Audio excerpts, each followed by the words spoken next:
Bonjour à tous et bienvenue sur l'antenne de France 24. Voici les titres de ce lundi, un ramadan sous les bombes pour les Gazaouis.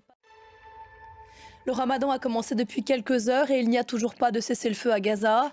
Le président Biden se serait-il trop avancé, lui qui croyait possible un arrêt des combats pour le mois sacré des musulmans? Autre endroit du monde où existe un risque de famine, Haïti, associé à des violences, un pays qui n'est pas en guerre mais qui emporte les stigmates.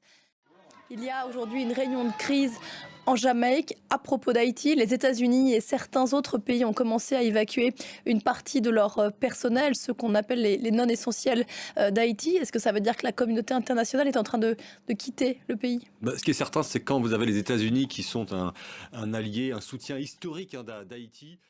Merci beaucoup Axel, c'était le décryptage. La France se souvient aujourd'hui, c'est la journée nationale d'hommage aux victimes du terrorisme, journée à portée européenne qui marque aussi le 20e anniversaire des attentats de Madrid.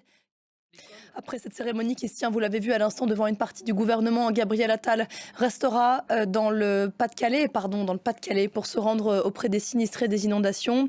De violentes intempéries ont aussi touché le sud-est du pays.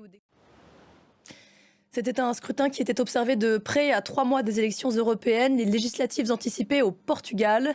Le pays, l'un des rares du vieux continent à être dirigé jusqu'ici par la gauche, devrait basculer à droite. Le recul des socialistes profite surtout en réalité à l'extrême droite qui a plus que doublé son score. Jules Boiteau. Tout autre sujet à présent, pluie de stars, de paillettes et de statuettes cette nuit à Los Angeles. Le cinéma américain a organisé sa soirée des Oscars 96e édition. Pluie de récompenses pour Oppenheimer, le biopic sur l'inventeur de la bombe atomique, mais surtout Cocorico, une statuette pour la Bertrier Harari, co-scénariste d'Anatomie d'une chute, Julien Scheida. Voilà pour l'essentiel de l'info, on se retrouve très vite sur cette antenne.